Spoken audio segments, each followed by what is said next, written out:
who we were as a people. A music and artistic career that spanned 65 years on stage. He not just triumphed through his music, but through persecutions and personal battles, personifies the strength of the human spirit. My task is simply to introduce these tributes, and we shall start with a short video tribute done a few years ago by the African National Congress that gives a sense of his contribution to the struggle for freedom.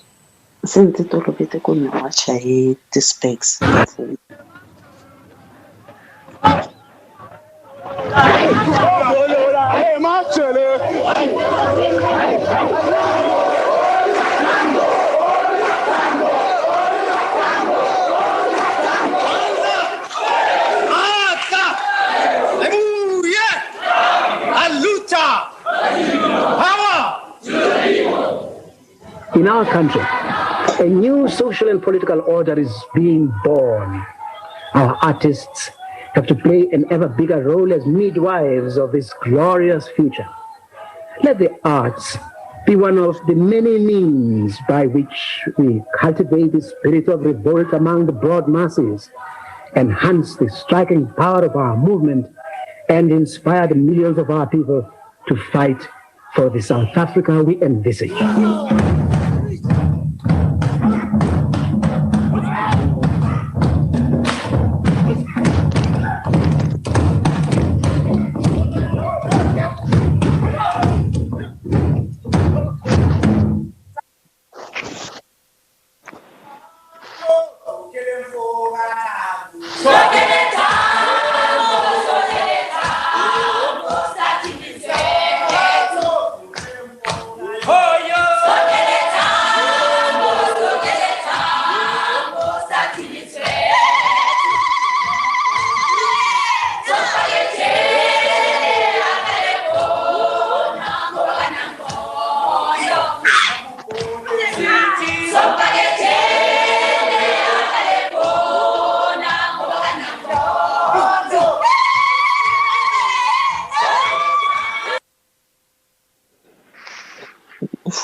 We in the ANC feel that what the ANC is presenting as culture, for instance, the Amandla Cultural Ensemble, represents the alternative culture of South Africa, the alternative.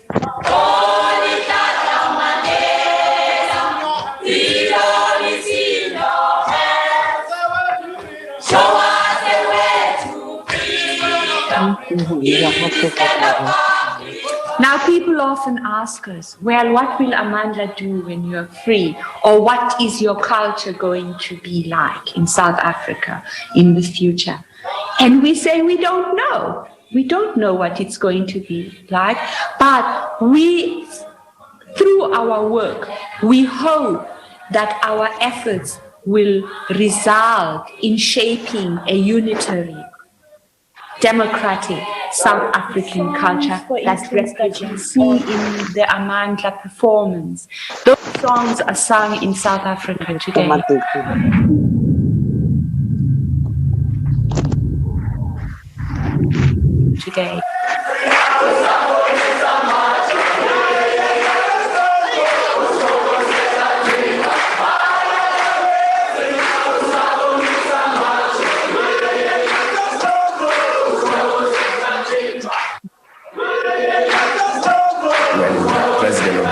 Oliver Tambo spoke earlier this year, he drew particular attention to the role of culture. For freedom now, fight for freedom now.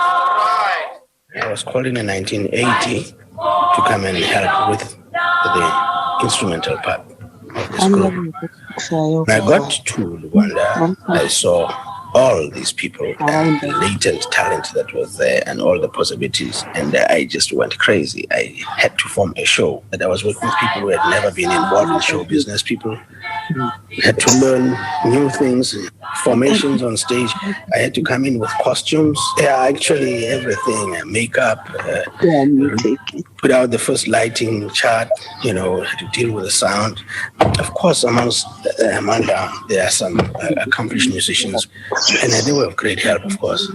I got the dancers and started working out routines with them, those that I knew, taught them to enhance the gambut dance, for instance, and the Zulu dance.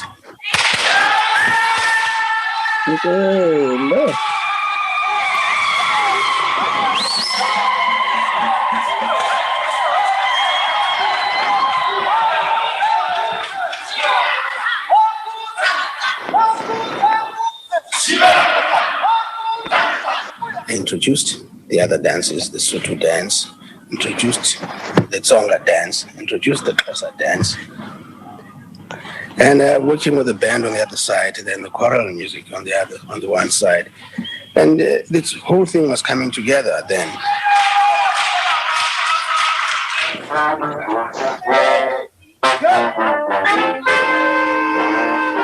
And of course, instruments, very poor instruments. We're still having that problem to a very great extent. We are growing on as we are going. But that's what Amanda is. It's how it came about.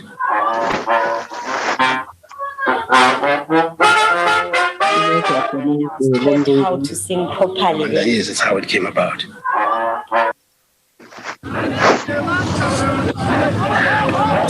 Thank you so much. What a moving tribute. Good afternoon. My name is Payanza Lusufi. As introduced earlier on, I'm the Deputy Chairperson of the ANC in Gauteng. I'm also carrying the mandate of being the MEC for education in our province here in Gauteng. Ntate Jonas Gwangwa, like others of his generation, rose above the shackles of apartheid. He was a trombonist, a composer, a vocalist, a producer, and a rising music star. When he answered the call by our then president, Comrade President Oliver Reginald Tambo, to form the Amandla Cultural Assembly and to take forward the global campaign against apartheid. I will introduce to you legends who will pay tribute to the late Comrade Jonas Gwangwa. Our country has so many great musical icons. Amongst the most versatile of them is Sipho, Hotstix, Mabuse, who's competent on drums, African drums, piano, kalimba, flute, saxophone, alto flute, and timbales, with timeless productions that he has produced.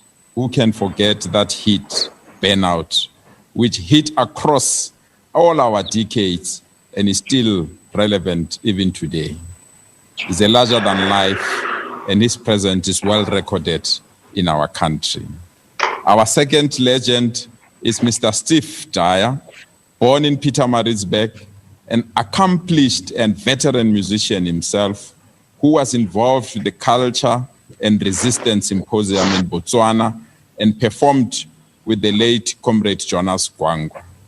Let us now listen to our legends, starting with Mr. Sipho Hotstix Mabuse, and will be followed by Mr. Steve Dyer. Thank you so much. Hi, I'm Sipho Hotstix Mabuse. I'm a musician in South Africa. This is not one of the greatest moments for me to be talking about one of South Africa's greatest musicians, composer, the late Jonas Gwangwa. Firstly, may I say to Mujalifa and to all the family, my sincere, deepest condolences for having lost my brother, your father, grandfather, and so on. I met Gwangwa 40 years ago in Botswana. He had come to join Caiphus Semenya, Sisleta, Dudu Pukwana, Houghton Galeta, and some American musicians who had been invited by exiled South African students. And these were invited to raise funds for the students who obviously needed the funding And Brad Gwangwa was one of those extraordinary musicians who we had admired greatly in South Africa, even though we had not seen him. They had just released an album called The Union of South Africa, along with Rahul and with Caiphus. So they became the household names in Southern Africa again after they'd left for exile. So I was privileged in a way to have been the drummer in the process, because my band, the Beatles, were invited to be the support act in the process, and they had not brought in a drummer. And in my interaction with Brad Gwangwa, most of the time was when I would be practicing my flute. He would come into my room and he would say, "Hey, Sonny, I get nie geweet hoe die huis das ladies was so serious as van music." In other words, he was saying he did not realize that there were so many young musicians at home who had been serious about music. And the way I practiced the flute was such that I had admired what I did.